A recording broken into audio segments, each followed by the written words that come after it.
말씀을 듣는 우리들에게 성령님의 감화 감동하심 허락해 주시옵소서. 부탁드리오며 예수님 이름으로 기도합니다. 아멘. 혹시 여기 계신 분 중에 서울 강남에 있는 클럽을 다녀오신 분은 손을 들어서 표시를 좀 해주십시오. 없는 거죠? 네? 이태원입니까? 저 강남인 줄 알았습니다. 이태원입니까? 그렇구나. 없는 걸로 알고 제가 그럼 안심하고 여러분과 함께 만나겠습니다.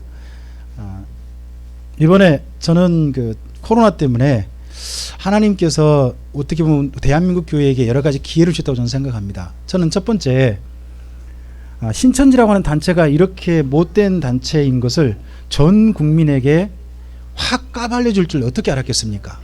교회만 골치 아팠는데 온 국민에게 미움 덩어리가 신천지라고 하는 이단이 됐잖아요. 전 이것은 도리어 하나님께서 우리 교회에게 주신 은혜라고 저는 생각합니다. 교회가 힘쓸 일들을 사회단체가 우리나라가 해줬습니다.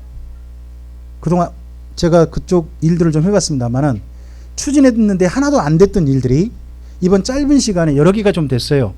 신천지 폐쇄라든지 뭐 사회단체 취소라든지 이런 게 이루어졌거든요. 그리고 또 국민 전체가 어떻게 보면 신천지라는 단체에 대해서 경각심을 갖게 됐죠. 그리고 이번에 2차 감염 사태 나면서 국민들이 분노를 하고 있잖아요. 분노를 하고 있는데 알고 보니까 그 이태원이라고요? 네, 좀 강남인 줄 알았습니다. 이태원 거기 그 클럽 그쪽이 동성애자들 그런 사람들이 모이는 클럽이었다고 합니다. 근데 지금 뉴스가 동성애 관련된 그런 클럽이었다는 사실은 많이 말하지 않고 있습니다. 언급했다가는 어떻게 보면 저는 조중동이나 이런 데서 적극적으로 말할 줄 알았는데 그런데도 몸을 사리고 있어요. 성소수자 이쪽 부분들을 이야기를 잘 안 해요. 저는 뭐 가령 민주당이라든지 정의당이나 이쪽이라면은 그쪽 이야기를 언급하지 않겠다. 근데 정반대로 뭐 동성애에 적극 반대했던 표시를 했던 그런 미래통합당 이런 데서는 적극적으로 이야기하고 또 미래통합당을 밀어주고 싶은 조중동 같은 데서는 열심히 이야기할 줄 알았어요. 근데 이야기가 거의 안 나와요.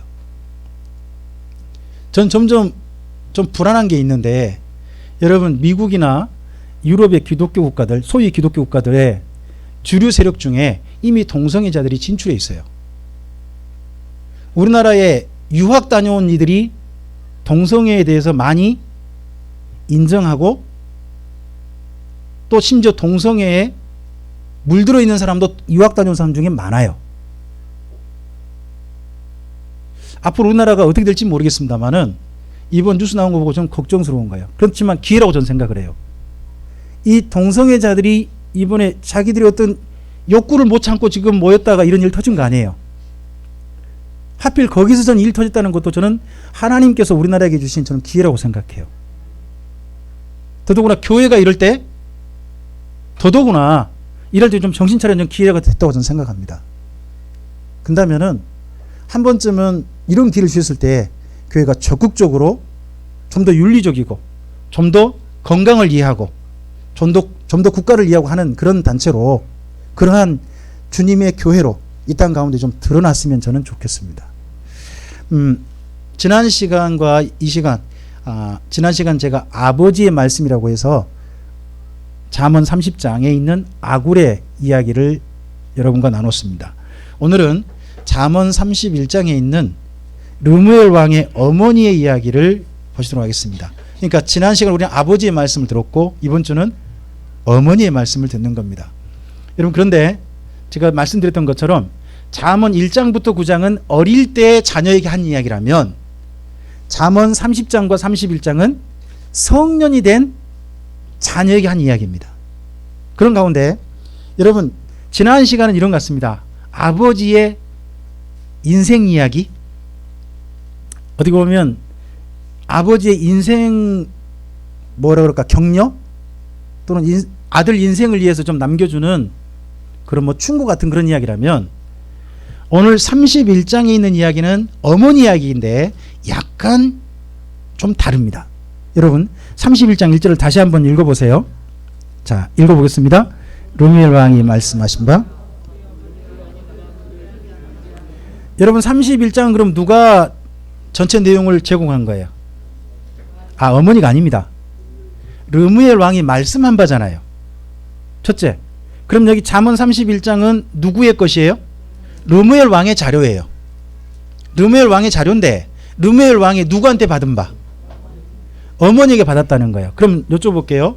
르무엘 왕이 누군지는 저는 몰라요. 근데 하나님께 바쳐진 자 뭐 이런 뜻이래요. 그분이 누군지는 아무도 몰라요. 어떤 분은 솔로몬이라 그러기도 하고 어떤 분은 다른 분이라 그러기도 해요. 짐작은 할 수 있다고 생각해요. 그러나 르무엘 왕이지 르무엘 왕이 솔로몬이라는 증거는 없어요. 일단은 그런 기본 생각은 가지시고, 한데 이분이 자기 어머니한테 들은 이야기를 문서로 가지고 있다가 그 문서를 제공한 거 아니에요, 여기다가. 그러면 어머니가 아들한테 이야기를 해줄 때 저는 문서로 제공했을 거라고 생각해요. 글로 써서. 그냥 말로 한 게 아니라 여기 2절부터 31절이 어머니가 쓴 아들에게 써준 어떤 편지나 이런 내용이 될 거예요. 근데 거기에 1절에서 독특한 이야기를 해요. 여러분, 훈계한 잠언이라 이렇게 나오죠. 훈계한 잠언. 이거 훈계하단 말이 살펴보면 교정하다, 바르게 하다는 뜻이에요. 여러분, 훈계는 왜 하는 거예요? 뭐 꼭 잘못하고 있을 때뿐만 아니라 똑바르게 바르게 갈 수 있도록. 근데 앞서 있는 한 단어가 붙어 있어요. 그게 뭐냐 그러면 스스로예요. 자, 먼저 훈계라는 말을 여기 성경 이렇게 번역했습니다만은 이렇게 됩니다. 그의 어머니가 여기 르무엘 왕이 스스로 바로잡을 수 있도록, 자기 스스로 바로잡을 수 있도록 여기 잠언이라는 말이 이 잠언이라는 말과 달라요. 원래 언어는 여기 성경에서 여기 전체는 잠언이란 말은 히브리어로 마샬이에요. 마샬이거든요. 그런데 여기 잠언이라는 말은요, 그런 마샬이란 단어가 아니에요. 마사란 단어예요. 그냥 마사. 밑에 니을이 없어요. 이게 뭔 말이냐 그러면 받들어 올리다 이런 뜻이에요. 기본적으로. 받들어 올리다. 이게 뭔 말이에요? 이게 이해가 안 되잖아요. 자, 이렇게 생각하시면 돼요. 르무엘 왕의 어머니가 르무엘 왕에게 뭔 말을 했어요. 뭔 말을 하니까, 근데 그 말이 평생에 르무엘 왕에게 어떻게 만들어줬어요? 바르게 되도록 교정시켜 준 거예요. 그 말씀이. 그러면 뒤에 받들어둔 건 뭐예요? 어머니가 자기에게 들려준 특별한 부탁, 그런 뜻이란 말이에요. 그러니까 르무엘 왕이 어머니의 말씀을 그냥 듣고 잊어버린 게 아니라 평생에 뭐 했다고요? 받들어 올렸다고요. 여러분, 어떤 분의 이야기가 평생에 마음에 남아가지고 그분의 인생을 변화시키는 특별한 말이 될 때가 있어요. 그렇잖아요. 우리는 수많은 말을 듣고 살지만 모든 말이 기억에 남고 자기 인생을 변화시키진 않아요. 근데 어떤 분의 이야기가 특별한 한 사람에게 마음에 큰 감동을 줄 때가 있어요.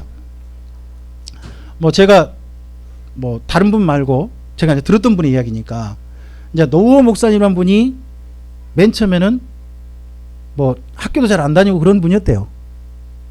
공부도 제대로 안 하고 그런 분이었다고 해요. 근데 그분이 갑자기 공부를 하게 된 계기가, 그 반에서 늘 한 중간 정도만 하고 공부를 늘 안 했는데 선생님이 어느 날 전체 학생들을 모아놓고 하신 이야기가, 노호 쟤는 참 공부하면 참 잘할 거야, 이런 이야기 한번 하시다는 거예요. 근데 그 이야기가 노호라고 하는 그 당시 어린이, 그 어린이에게 내가 공부하면 잘한다고? 누가 인정해 줬다? 선생님이 인정했던 것 때문에 그때부터 공부를 하기 시작했다는 거예요. 그러면서 자기가 반에서 항상 저 뒤에 있다가 갑자기 반에서 2등 그 정도가 올라갔다는 거예요. 성적이 너무 많이 올라가서 학교에서 맨 처음에 밑바닥이다 올라가다 보니까 자기는 성적 우수상 이런 거 못 받고 성적 향상상 뭐 그런 걸 받았다는 거예요. 목사님 이런 이야기를 하세요. 그렇게 된 게 어떤 한 선생님의 이야기 덕분이었다는 거죠. 그것이 그의 평생에 노호라는 어떤 한 사람의 인생에 바꿔준 늘 마음속에 울리는 이야기가 된 거 아니겠습니까? 그런 것처럼 여기 잠언 31장은 뭐냐 그러면요, 르무엘 왕이라는 사람이 평생 왕으로서 일할 때마다 늘 한 말씀이, 누군가 한 말씀이 떠오르는 거예요. 누가 한 말씀? 어머니가 한 말씀. 그 말씀이 늘 받들어 올려지는 거죠. 그리고 그 말씀이 자기를 어떻게 만든 거예요? 바르게 되도록 늘 교정하는 이야기가 됐다는 거예요. 우리 어머니들께서 우리 자녀들에게 이런 이야기 한 말씀 한번 좀 남겨놓으셔야 되지 않겠습니까? 어머니의 이야기는 잔소리입니까? 받들어 올려지는 교훈입니까?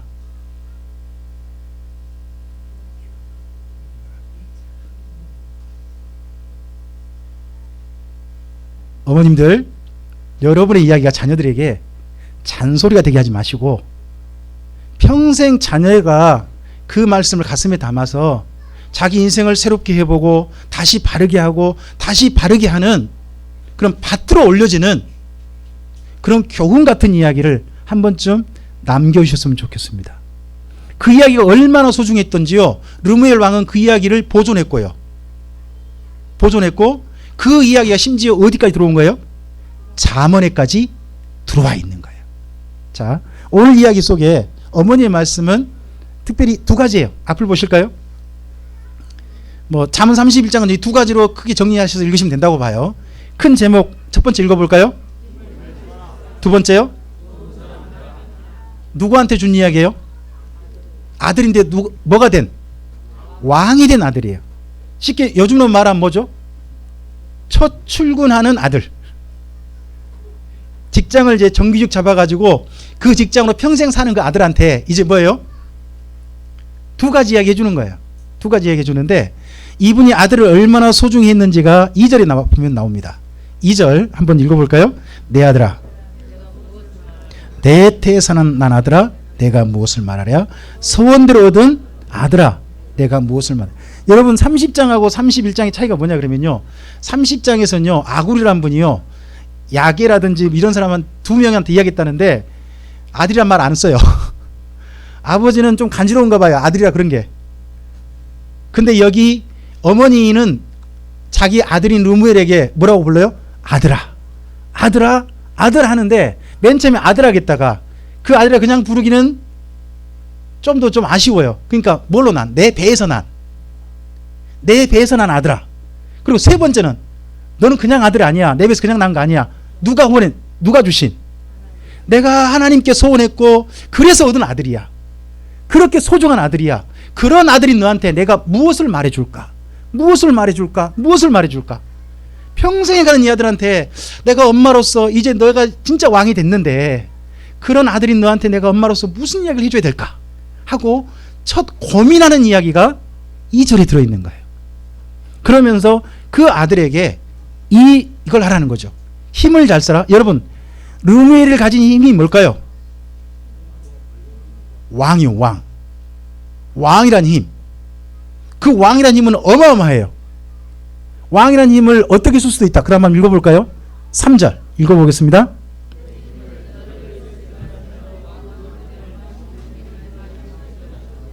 여러분, 왕이 되면 힘을 어떻게 쓸 수 있다고요?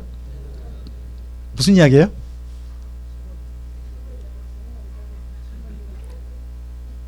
천만이 아니라 왕으로서 놀고 즐기는 거예요. 왕의 힘이 어마어마하잖아요. 그 힘 갖고 늘 뭐하고 살아요? 흥청망청 놀고 먹고 하는데 쓰는 데가 그렇게 쓸 수도 있잖아요.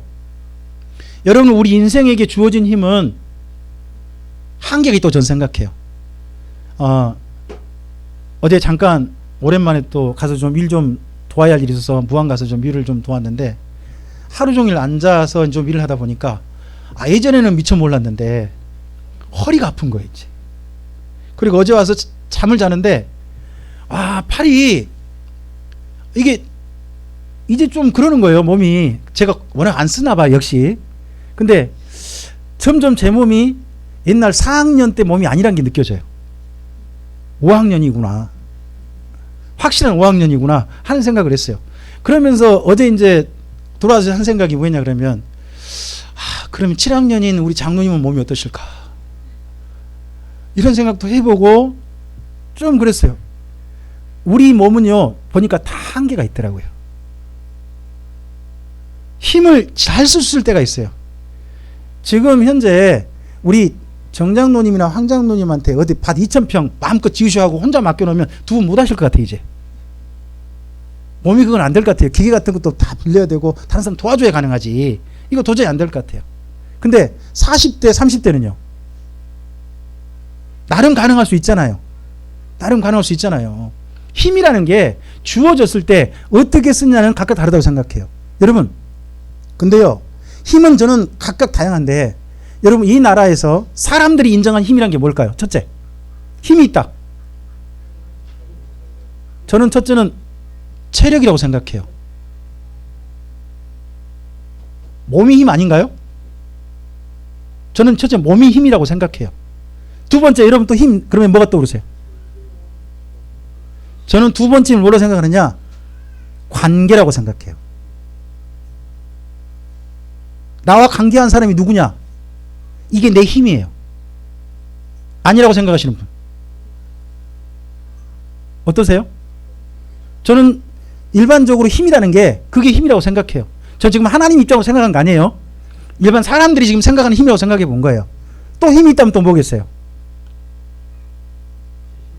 예, 지식이란 힘이 있습니다. 이걸 요즘 젊은 이야기를 해보세요. 전 스펙이라고 스펙. 스펙 힘이라고 생각합니다. 자기의 기능, 재능, 능력, 경력, 경험 이런 게 또 힘이 되죠. 사람들은 이 힘을 가지고 쓸 수 있습니다. 근데 그 힘을 가지고 쓸 수 있을 때 힘을 어디에 쓰느냐가 정말 중요하죠. 정말 중요하죠. 제대로 쓸 수 있는 힘 그게 필요하다는 겁니다. 근데 보니까 왕이 자칫하면 힘을 가지고 어디에 쓰더라? 어머니가 보니까 첫째 여자들한테 쓰더라. 놀고 먹는 데 쓰더라. 힘을 가지고. 두 번째 어디에 쓰더라? 내가 나라가 좀 힘 있다고 어디에다가? 딴 나라 죽이고 이런 데 쓰더라. 권력을 가지고 힘을. 너는 제발 그렇게 힘쓰지 말아달라. 그리고 하나 더 힘이 있으면 이렇게 돼요. 그 다음 또 보실까요? 여러분 4절부터 5절 6절까지 7절까지 좀 읽어보겠습니다.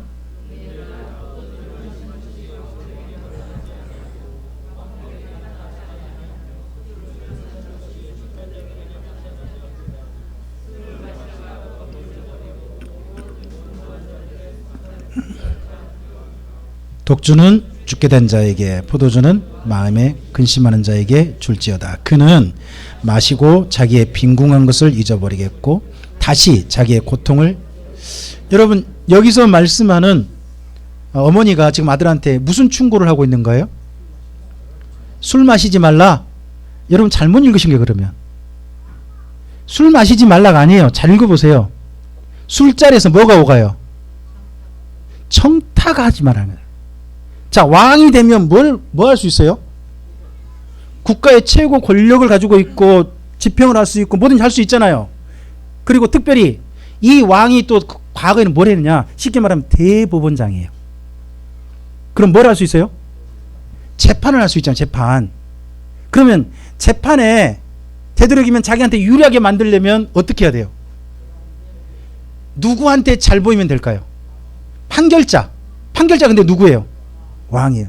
여러분 우리나라에서는 재판을 잘 받으려면 누구한테 잘 봐야 돼요? 저는 판사인 줄 알았더니 그게 아니고 검사도만요. 제가 이번에 이제 좀 시간이 좀 나가지고 한 3시간짜리를 봤어요. 시사타파란 데서 한 사람이 시사타파 연락을 해와서 그 사람 이야기를 중심으로 검사들을 쭉 좀 했던 거에 대해서 추적을 해가지고 올렸어요. 여러분 우리나라에 이명박 대통령 정도 그때부터 서울 남부지검에다가 우리나라의 금융 관련 비리 있잖아요. 전담 부서인 검찰 부서가 마련되어졌대요. 금융 관련 비리. 이쪽에 대한 게 만들어졌다고 해요. 그쪽 팀이 만들어져서 거기 팀을 중심으로 거기가 이제 허브가 돼가지고 전국에 있는 가장 중요한 금융 사건은 다 다루는 거예요. 여러분, 그럼 금융 사건 그러면 누가 관계될까요? 기업이죠. 기업이죠. 그럼 기업은 자기들의 모든 기업을 할 때 이제 거기까지 올라갈 정도면 뭔가 편법이 굉장히 심했던 거죠. 심했을 거 아니겠습니까? 근데 그 심할 때 오너가 잡혀 들어가면 돼요, 안 돼요? 자기 회사한테 불리게 되면. 그러면 분명히 뻔할 뻔짜 불법이지만 이 불법이 맨 처음에 검사가 사건으로 만들어 재판을 하게 가는 그 과정만 막아야 되겠잖아요. 막겠으면 누구를 쓸까요? 변호사를 쓴다는 거예요. 변호사가 누굴까요? 그냥 변호사면 안 되죠. 이거 뭐 전관 변호사를 그렇게 표현하더라고요. 근데 그런 그 금융팀에서 누구를 썼느냐? 정식 직원이 아니라 그 금융사건 관련해가지고 빠삭했다가 그만 잘못 판결을 받고 감옥에서 교도생활한 사람을 불러들여가지고 당신이 우리 일에 협조하면 당신 해주겠다 해놓고는 그 사람만 써먹고 형 다 살게 하고 나가겠다는 거예요. 그래서 이 사람이 자기가 너무 그냥 분하고 억울한 거죠. 그렇게 했는데 해가지고 자기가 그동안 그 검사에게 협조했던 모든 것들을 여기다 다 까발렸어요. 근데 그게 그냥 까발린 게 아니라 자기 한 일을 여쭙고 전부 다 3년 동안인가 했는데 일기로 다 써놨어. 그걸 가지고 추적해가지고 해봤더니 실제 그런 거예요. 근데 그러면서 거기 이야기에서 들은 건 이거예요. 검사가 어떤 사건에 대해서는요, 분명히 문제가 있는데 다 문제가 있는 걸 다 드러냈는데 그 사람이 다 추적해가지고 덮어버리더라는 거예요. 덮어버리면 뭐가 안 올라갈까요? 재판 안 그냥 고소가 취소해버리는 거예요. 끝나버리는 거예요. 어떤 근데 힘없는 사람들 있잖아요. 기업 중에 좀 그런 사람 정확히 해가지고 감옥에 들어가 심지어 자기가 다 밝혀가지고 재판받고 그래가지고 감옥 사는 사람이 자기 후배로 감옥에 들어왔대요. 그 사람하고 만나가지고 이야기, 너 이러이러한 일로 왔지? 어떻게 잘하느냐고. 그런 사람도 만났다는 거예요. 이 이야기를 하면서 우리나라 검사의 행태에 대한 이야기를 거기 시사타파에서 3시간짜리로 올렸어요. 그러면서 이제 누구까지 추적이냐 그러면 한명숙 전 총리 그 사건까지 추적한 이야기가 지금 3시간짜리가 올라가 있어요. 한 번쯤 여러분 시간 나시면 그쪽은 한 번쯤 봐보세요. 그러면 힘 있는 자들이 어떻게 힘을 사용했는지가 보여요. 여러분 왕이면 그렇게 힘을 쓸 수 있겠죠. 왕이면. 근데 르무엘 왕의 어머니는 자기 아들 힘을 가진 아들한테 제발 너는 힘을 그런 청탁받고 그런 데 쓰지 말아라. 이걸 부탁을 하고 있는 겁니다. 그리고 정반대로 너는 이런 사람이 됐으면 좋겠다 하는 사람에 대한 이야기를 합니다. 여러분 그 다음 좀 읽어보겠습니다. 8절 먼저 읽어보죠.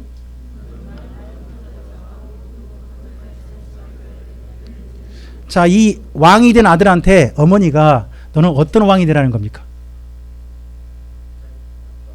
너는 약자 편에 선 왕이 되라는 겁니다.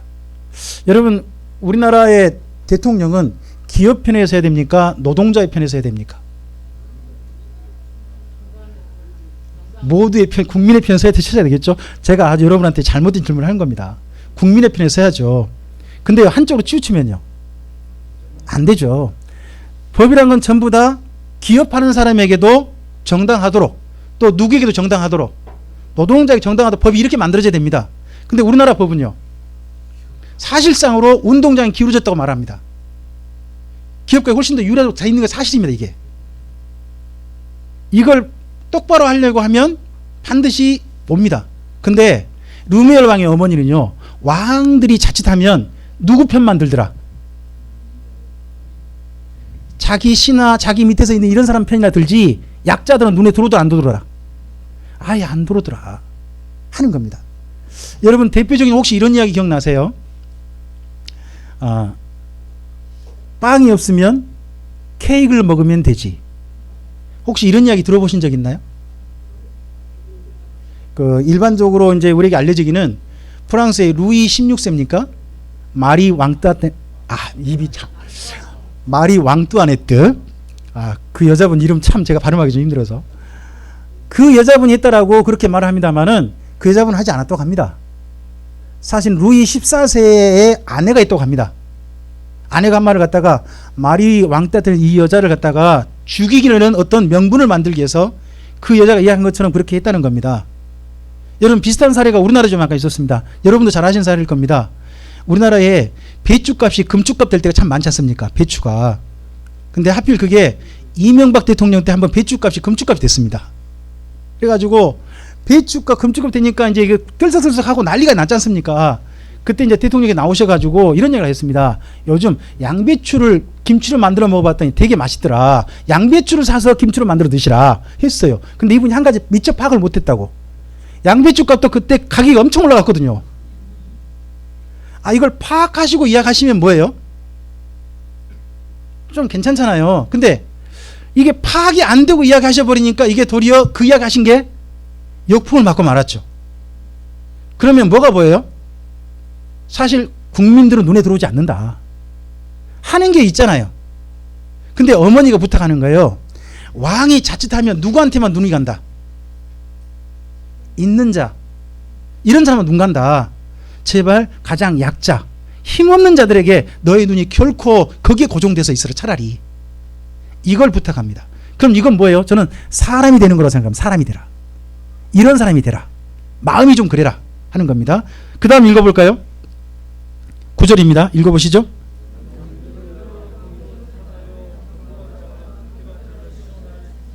여러분 왕의 가장 중요한 일 중에 하나가 뭐냐? 평화로울 땐요 재판이 중요해요. 재판이. 근데 재판을 뭘로 해라? 공의예요. 공의. 첫째 중요한 건 잘 보세요. 여러분 바로 약자들 편에 서고 하지 않습니다. 재판을 어떻게 해라? 공의로 해라. 공정하게 해야 되는 거예요. 누구 편에 두둔하시면 안 됩니다. 한쪽에. 힘없는 자 무조건 편드는 것도 안 됩니다. 이건. 죄 지은 자는 죄값을 지게 하는 거죠. 근데 그럴 때 자칫하면 재판에서 대부분 억울한 사람은 누굴까요? 대부분 가지지 못한 사람입니다. 여러분 이번에 우리나라의 별 3개짜리 기업에서 사과문을 발표했죠? 모릅니까? 별 3개짜리? 별 3개잖아요 거기가. 근데 거기에서 했어요. 그게 뭐예요? 재판부에서요 좀 형을 좀 감수해 주려면 뭐 삼성에서 무슨 그 이혼회 하나 만들어 가지고 이혼회 공고를 받아들여서 사과문 발표하시라. 그러면 재판에 조금 좀 뭐 좀 그거 형 그거 할 때 판결할 때 그 감안하겠다. 이 말 듣고 나와 가지고 짧게 하고 그냥 뭐 질문도 안 받고 바로 들어갔어요. 자, 이게 이제 사과한 게 국가에서 어느 기업, 재판부라든지 이런 데서 어느 누구를 조금 좀 더 도와주기 위한 걸까요? 좀 보이잖아요. 보이면 그 기업이 저는 잘 된다고 저도 생각해요. 삼성이라는 기업이 우리나라에 얼마나 많은 부분을 책임지고 있는데 그 기업 잘 돼야죠. 잘 돼야지만 그 잘 되는 것이 어떤 잘못까지도 다 눈 감아주고 잘 돼야 한다. 저는 그렇게 생각하지는 않거든요. 근데 그렇게 해놓으니까 그것 때문에 지금 우리나라가 예전 같지 않고 말이 그냥 엄청나게 많아져 버렸죠. 이걸 보면서 우리나라 국민들이 정말 의식이 많이 깨어났구나 하는 생각도 하게 돼요. 점점점 어떻게 보면 과거처럼 잘못이 묻혀지는 그런 나라가 아니라 이제는 전체 공개돼 버린 나라, 그런 나라가 된 건 분명한 것 같아요. 여러분 되도록이면 왕으로서는 재판을요 공정하게 할 수 있어야 됩니다. 이런 말 나오면 안 되는 거죠. 우리나라에 있는 말 있잖아요. 유전 무죄고 부전, 이런 말이 되도록 되지 않게 해라. 여기에 여기 어머니의 부탁입니다. 그리고 마지막 긴 이야기 있습니다. 길어요. 긴데 딱 하나입니다. 여러분 앞을 보실까요? 10절부터 31절, 31절까지 다 읽으시려면 너무 길어요. 앞을 보시고 한마디로 줄이죠. 3번. 여러분 사람이 되려면 누구를 만나야 한다고요? 여쭤보겠습니다. 우리 여기 계시는 그 남편 되신 분들께 여쭤볼게요. 아내를 잘 만났다고 생각되신 분만 네 해주시겠습니까?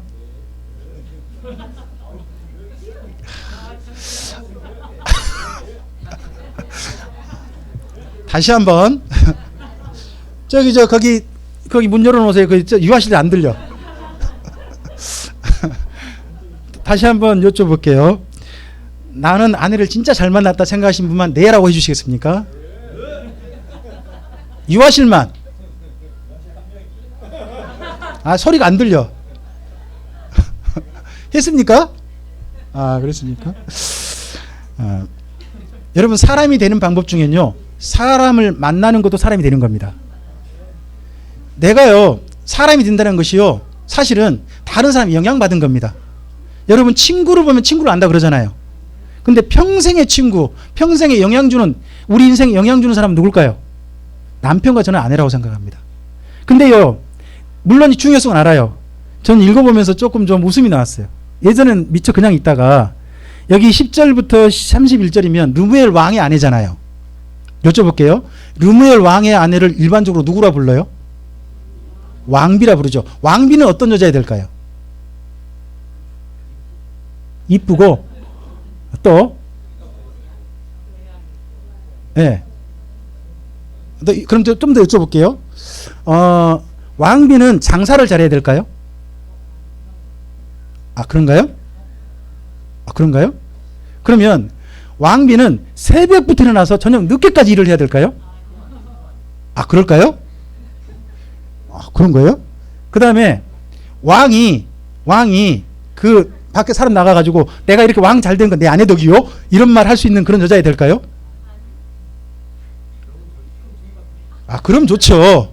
그럼 좋은데, 근데 여기를 읽어보면 뭐가 보이느냐? 어머니의 며느리 욕심이에요. 생각해 보세요. 왕비인데 여러분 거기 10절부터 31절까지 읽어보시면 이게 왕비 조건인가 한번 읽어보시라. 왕비 조건인가? 이거 왕비 조건 아니거든. 아무리 읽어봐도. 지금 르무엘 왕의 아내를 얻을 때 이런 여자가 왔으면 좋겠다는 거잖아요, 어머니가. 그럼 내가 한 가지 거꾸로 대묻고 싶어. 르무엘 왕의 어머니, 당신은 이런 여자예요? 어머니 그럼 이런 여자일까? 이것도 또 궁금하단 말이에요. 근데 보니까, 근데 왜 이게 성경으로 들어와 있고 하나님이 도대체 무슨 이야기를 하고 싶어서 이걸 그대로 남겨놨을까 하는 생각을 좀 해봐요. 여러분 한번 따서 해볼까요? 좋은 사람 만나는 것은 욕심이 지나쳐도 합당하다. 여러분 좋은 사람 만나는 건요, 정말 전 성경을 읽어보니까 그래요. 하나님께서 좋은 사람 만나는 데는요 욕심이 지나치세요. 하나님께서 어느 정도 좋은 사람 만나고 싶은지 아세요? 하나님 이렇게 말씀하세요. 내 아버지가 온전한 같이 너희도 뭐하라? 여러분 우리가 누구 정도 될 만한 사람이 한다고요? 말이 돼요? 우리가 어떻게 하나님만큼 거룩할 수 있냐고요. 아버지만큼. 말이 안 되잖아요. 근데 아버지 욕심이 뭐예요? 그 정도 욕심이 있다는 거 아니에요. 여러분 좋은 사람 만나는 건 성경 보니까 하나님도 욕심이 있으세요. 그리고 여기 어머니도 자기 아들 며느리는 이만큼 이런 좋은 사람이었으면 좋겠다라는 욕심이 있죠. 전 그래서 좋은 사람 만나는 데는요 조금 욕심 부려도 괜찮겠다. 저는 그런 생각해요. 좋은 사람 만나는 것, 우리 인생에 어떻게 보면 허용되는 욕심 같아요. 좋은 사람 만나는 것. 우리 이제 남편들이 좀 아내 되신 분한테 아부할 수 있는 기회를 좀 드릴게요. 아부라 그러면 안 되겠다. 점수를 딸 수 있는 기회를 좀 드릴게요. 당신은 하나님께서 내게 주신 최고의 선물입니다. 자, 이야기 한번 해주시겠습니까?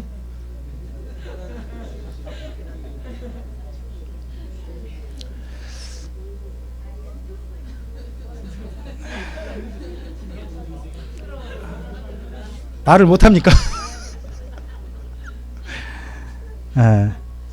적어도 그런 분으로 그래도 우리 참빛교회 성도님들이 만나시고 또 그랬으면 좋겠고, 뿐만 아니라 하나 더, 우리 아이들 있잖아요.